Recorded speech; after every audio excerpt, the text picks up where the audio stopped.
Guys कैसे हैं सभी लोग। स्वागत है आपका क्रेज जेड के एपिसोड नंबर 35 में। चलिए अपने एपिसोड को स्टार्ट करते हैं। जैसे कि हमने लास्ट एपिसोड के एंड में देखा था, युलताई बहुत ज्यादा गुस्से में होता है और कहता है अपने मास्टर से, मास्टर मेरे को बस आपकी कमांड चाहिए, क्या मैं इस लड़की को मार सकता हूँ कि ये बहुत ज्यादा रूड बिहेव कर रही है। यही कहता है युलताई से कि देखो युलताई, जैसे मैंने तुम्हें बताया वैसे तुम्हें करना है, इसको नहीं रुकता तुम्हें पहुंचाना है। युलताई कहता है तुम तो यहाँ पे रिप्रेजेंटेटिव हो प्लेजर पैलेस से, तो क्यों ना तुम यहाँ पे शांति से बात करो, और तुम यहाँ पे बहुत ज्यादा अलग तरह से बिहेव कर रही हो और यहाँ पे ऊपर से हमारे यंग मास्टर को धमकी दे रही हो। ये क्या बात हुई? जबकि यहाँ पे लड़की कहती है क्या तुम यहाँ पे आके तुम्हारी हिम्मत कैसे बोलने की, तुम जानते भी हो कि आखिर मैं कौन हूँ, प्लीजर पैलेस से हूँ। युलताई कहता है मैं तो यहाँ पे देख सकते हैं तुम रिप्रेजेंटेटिव हो प्लीजर पैलेस की तरफ से, जो कि यहाँ पे हमारे यंग लीडर से मिलने के लिए आई है। पर जरा देखो तुम यहाँ पे कैसे बकवास कर रही हो, बातें ऐसे कर रही हो जैसे कि तुम यहाँ पे अपनी बॉडी को बेचने के लिए आई हो। जबकि लड़की कहती है क्या तुम्हारा हो गया? जबकि यहाँ पे वो कहता है क्या तो तुम क्या चाहती है कि मैं यहाँ पे और भी ज्यादा बोलूँ? तो यंग लीडर को बीच में लाने लगती है और कहती है यंग लीडर जरा देखिए ना आपके ये जो गार्ड है कितना ज्यादा बदतमीजी से बात कर रहा है। क्योंकि युलताई से कहता है डिसरिस्पेक्ट मैं यहाँ पे कर नहीं रहा, डिसरिस्पेक्ट के अलावा मैं बहुत कुछ कर सकता हूँ। तुम्हारे जो बकवास सा मुंह है जिसको तुम चला रही हो, उससे ज्यादा मैं यहाँ पे कुछ कर सकता हूँ। लॉ के अगेंस्ट जाने की कोशिश कर रही हो, पर तो तुम यंग मास्टर से बिना परमिशन के यहाँ पे उनको छू रही हो। दूसरी बात ये है कि तुम यहाँ पे हमारे जो यंग मास्टर है उनकी सेफ्टी के बिना यहाँ पे धमकी दे रही हो कि यहाँ पे तुम उसे मार डालोगे, भले सेफ्टी में हो। बहुत ज्यादा गुस्सा आती है और वो कहती है तुम लगता है यहाँ पे मरना चाहते हो। अपने पास से ब्लेड्स को निकालती है और आगे तरफ बढ़ती है हमारी युलताई के ऊपर हमला करने के लिए। यहाँ कह रहा होता है लगता है जैसे हम यहाँ पे कुछ नहीं कर सकता। प्लेजर पैलेस को समझना होगा कि यहाँ पे बहुत ज्यादा बड़ी खतरे है और यहाँ पे उन्हें अपने आप को संभाल कर रखना चाहिए। यहाँ पे देखो जरा वो कैसी हरकतें कर रहे हैं। डीमन कल्ट ऐसी हमेशा से ऐसा ही है। जबकि यहाँ पे युलताई यंग की तरफ देखता है, यंग कहता है कि चलो ठीक है उसको मारना मत। तो वो लड़की युलताई के ऊपर हमला करने के लिए आगे बढ़ती है, देख के बहुत ज्यादा हैरान होती है। जब युलताई अपनी एनर्जी को रिलीज करता है, उसका जो पावर होता है बहुत ज्यादा होता है। यहाँ पे चिल्लाने की आवाज आती है। दोनों जो बाहर के लोग होते हैं, मतलब यानी कि युलताई और साथ ही बाकी के लोग कहते हैं कि क्या हो रहा है यहाँ पे। पहले इसकी लड़की आगे बढ़ती है, युलताई का रास्ता ब्लॉक करती है। जबकि युलताई कहता है हट जा मेरे सामने, जबकि वो लड़कियां हट ही नहीं रही होती। तशिक कह रहा होता है बिचेस मैंने कहा ना यहाँ से हट जाओ। जबकि वो सभी लोग जो होते हैं सोच रहे होते हैं, उसमें से वो मोटा वाला जो होता है वो सोच रहा होता है कि अगर यहाँ पे हमारा यंग लीडर मर जाता है तो ये और भी ज्यादा अच्छा रहेगा। की आवाज आती है मुसीबत क्रिएट मत करो, यहाँ पे कुछ नहीं हुआ। जबकि सभी लोग अंदर की तरफ देखते हैं जहाँ पे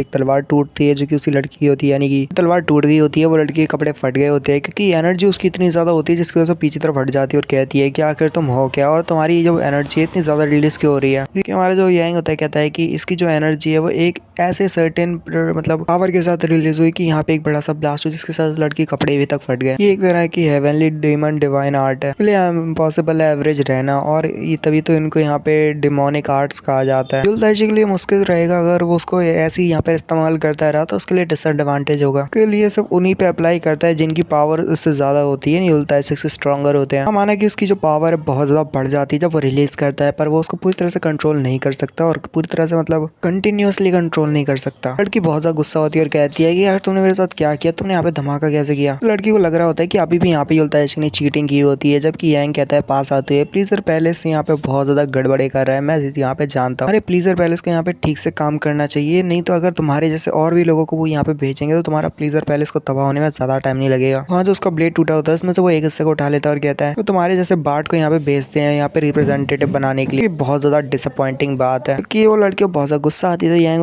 उसको थोड़ी सी पकड़ लेता है और कहता है, यंग कहता है तुम्हारे गुस्से से कैसे निपटना मुझे ये समझ नहीं आया। जबकि लड़की कहती है तो बताओ मेरे को यहाँ पे तुम आके क्या करने वाले हो। जबकि लड़का कहता है यानी हमारे हीरो यंग कहता है कि अब तुमने यहाँ पे वो किया जो कि मैं यहाँ पे चाहता नहीं था कि तुम ऐसा करो। बातों के खिलाफ गई, ऊपर से बिना परमिशन की छुआ और मेरे को यहाँ पे धमकी दिया मारने की। मैं तुम्हारी प्लीजर पैलेस की हेड से मिलकर ये पर्सनली चीजों को सेटल करना चाहूंगा। साथ ही उसको पीछे तरफ धकेलता है और कहता है मुझे तुम्हें यहाँ पे और पनिश करना चाहिए। जबकि वो लड़की कहती है तुम क्रेजी बास्टर्ड कहीं के, कि यहाँ से पीछे तरफ मुड़ जाता है और कहता है खैर छोड़ो, मुझे तुम्हारे वजह जैसे लड़की के ऊपर अपना टाइम वेस्ट नहीं करना। तो अपने प्लीजर पैलेस के मास्टर के पास भागते हुए जाओ और कहना कि वो यहाँ पे खुद से मिलने के लिए, मेरे को पर्सनली मिलने के लिए आया। जबकि यहाँ पे वो लड़की बहुत ज्यादा गुस्सा हो जाती है कि यहाँ पे उसकी बहुत ज्यादा बेइज्जती हो गई। वो लड़की कहती है कि देखो तुम यहाँ पे रिग्रेट करोगे, तुमने जो किया है उस पर तुम्हें बहुत ज्यादा पछतावा होगा। यंग कहता है तो क्या हो गया, तुम यहाँ पे अपनी स्किल के साथ भलाई क्या ही कर लोगी। तो रोने लगती है, रोने के अलावा कुछ कर भी तो नहीं सकती। जबकि यंग कहता है चलो दफा हो जाए यहाँ से। जबकि वो लड़की यहाँ से दफा हो जाती है कि युलताई कह रहा है चलो मेरे को फाइनली यहाँ पे चांस तो मिल गया। तो मैं यहाँ पे आपसे पूछना चाहूंगा कि आप यहाँ पे रियल कब बनते हो, मेरे को पता नहीं है आप यहाँ पे रियल कब हो। यंग कहता है कौन जानता है भले यहाँ पे मैं रियल कौन हूँ। उसके सामने बो डाउन करता है, वो कहता है कि क्या हुआ तो यहाँ पे अपना जो है वो क्यों कर रहे हो, यहाँ पे नीचे झुक के मेरे को यहाँ पे क्यों कर रहे हो, चलो जल्दी खड़े हो जाए। जो युलताई कहता है कि मैं आपसे माफी मांगना चाहता हूँ कि अगर मैंने आपको ऑफेंड किया होता हूँ। कहता है तुम ऐसा हमेशा क्यों करते हो, चलो छोड़ो अब, वैसे मेरे को कोई दिक्कत नहीं, तो यहाँ पे खड़े हो जाओ, ऐसे दोबारा मत करना। जबकि जो युलताई कहता है अच्छा ठीक है मैं यहाँ पे दोबारा नहीं करूंगा। और युलताई फिर बताने लगता है कि प्लीजर पैलेस के मास्टर से भी ज्यादा क्रूल है, वो तो एकदम क्रूल है, उसके लिए यहाँ पे कुछ भी मायने नहीं रखता। इस मसले को यहाँ पे हल्के तुम नहीं जाने देगी, कुछ ना कुछ तो यहाँ पे वो जरूर बड़ा करने वाली है। तो शिक कहता है कि अभी यहाँ पे ज्यादा देर नहीं हुई, जबकि यांग सोच रहा रहता है कि क्या यहाँ पे हमें बहुत ज्यादा दिक्कत होने वाली है, अब आगे जाके मसले जो है बहुत ज्यादा खराब होने वाले हैं। ये शिक कह रहा होता है अगर ऐसी बात है तो क्यों ना हम उनके लीडर को ही मार डाले, प्लीजर पैलेस की जो वो लड़की यानी वही लीडर उसको मार डालते हैं, उसे जिंदा भी क्यों जाने दे, जबकि इससे बहुत सारी चीजें खराब हो सकती है। यहाँ पे उसे मार डालता है तो सारी चीजें बेहतर हो जाएगी। यांग सोच रहा होता है अरे मैं तो भूल ही गया था, ये जो इंसान है, ये जो मेरे सामने खड़ा है मेरा बॉडीगार्ड, ये पर्सन की पूरी तरह से इसकी हड्डियों में तक डिमोनिक आर्ट है और डिमोनिक बनना लिखा हुआ है, क्योंकि ये जो पूरा कल्ट है ये डिमोनिक कल्ट है जहाँ पे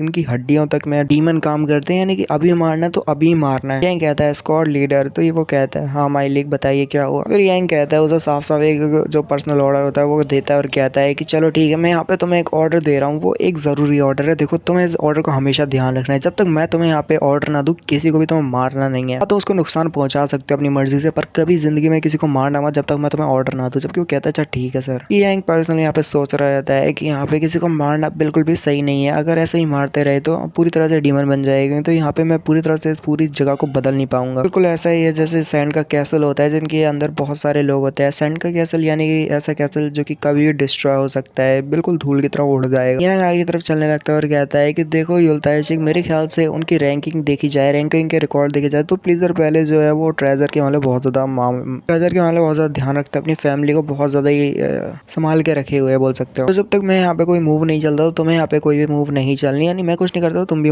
कुछ मत करना। प्लीजर पैलेस के मास्टर बहुत ज्यादा स्ट्रांग भी हो सकती है, उसे हो सकता है कि उसके पास बहुत सारे ट्रेजर हो। शिफ्ट होता है बाहर का दिखाया जाता है, जब प्लीजर पैलेस की वही जो रिप्रेजेंटेटिव होते बाहर निकलती है तो उसके कपड़े फटे हुए देते थे, जिसकी वजह से सभी लोग बहुत ज्यादा हैरान होकर कहते हैं यंग पैलेस मास्टर की ये क्या हुआ आपके साथ, यंग पैलेस लीडर ये आपके साथ क्या हुआ, आपके कपड़े कैसे फट गए, क्या आप ठीक हो। जबकि यहाँ पे युलताशिक हैरान होता है और कहता है ये क्या हो रहा है यहाँ पे, ये लड़के के कपड़े कैसे फट गए, आखिर उस कमीने युल लीडर ने आखिर अंदर किया क्या है कि इसके यहाँ पे कपड़े फट गए। जबकि यहाँ पे जो मोटा होता है वो सोच रहा होता है वो लिटिल लस्टफुल परवर्ट बास्टर्ड ने जो भी किया है उसका बदला मैं लूंगा, जरूर लूंगा उससे कमीने से। तो जी हाँ, मेरे को यहाँ पे सडयूस करने की ट्राई किया। हमारा जो युलताशिक होता है सोच रहा होता है कि अब ये जो बंदा यहाँ पे अंदर जाने वाला है, वो तो चलो लड़की थी इस वजह से शायद बच गई होगी, पर ये बंदा क्या यहाँ पे फ्यूनरल होने वाला है, क्या मैं इसके फ्यूनरल में जाने वाला हूँ। युलताशिक सॉरी जो यांग होता है और साथ ही युलताशिक होता है वो बाहर की तरफ निकलते हैं। बाहर की तरफ आ रहे होते हैं तो युलतक कह रहा होता है, युलतक यहाँ पे जो यांग की तरफ देखते हुए कहता है सॉरी पर मैं जानना चाहूंगा कि आप यहाँ पे जा कर रहे हैं। जबकि यहाँ पे यांग कहता है कि मैंने उस लड़की का बहुत ज्यादा परफ्यूम सूंघ लिया है कि अब यहाँ पे मेरे को अब मनी का परफ्यूम सूंघना है, नहीं मनी का स्मेल सूंघना है। उसी मोटे के पास जाकर खड़े हो जाता है और कहता है कि चलो ठीक है चलते हैं तुम्हारे मर्चेंट पैलेस में। जगह होती है सन कल्ट की, जो कि 7 अर्थ पीक में से एक है। ये स्वॉर्ड पिलर पैलेस होता है जहाँ पे एक लड़की चिल्लाते हुए कह रही होती है नैनी नैनी, कि वो जो नैनी होती है वो कहती है कि मेसा अगर आपको हुआ क्या, तो बहुत ज्यादा बड़ी हो चुकी है कि यहाँ पे इतना चिल्ला के आप क्यों बात कर रहे हो, आप जैसे मेस को यहाँ पे ऐसे चिल्ला की बात नहीं करनी चाहिए। क्या होगा अगर आप पैलेस मास्टर यहाँ पे आपकी आवाज सुन लेते तो। जबकि वो कहती है फिर क्या मतलब कि यहाँ पे क्या होता है कि यहाँ पे एक लेडी चिल्ला भी नहीं सकती। नैनी कहती है कि आखिर आपको हुआ क्या, मतलब जरा ये तो बताइए। जबकि वो लड़की कहती है मुझे नहीं पता। कि नैनी कहती है तो लगता है जैसे तुम मेरे से यहाँ पे बात करना चाहती हो और मेरे को यहाँ पे बताना चाहती हो। ये बात यंग मास्टर से रिलेटेड है कि आप यंग लीडर से मिलने के लिए जाना चाहती हो। जबकि यहाँ पे जो वो होती लड़की यानी लड़की होती है वो आइस फ्लावर होती है, यानी कि डैन यीवा। इसी के साथ अपने ये वाले एपिसोड को खत्म करते हैं।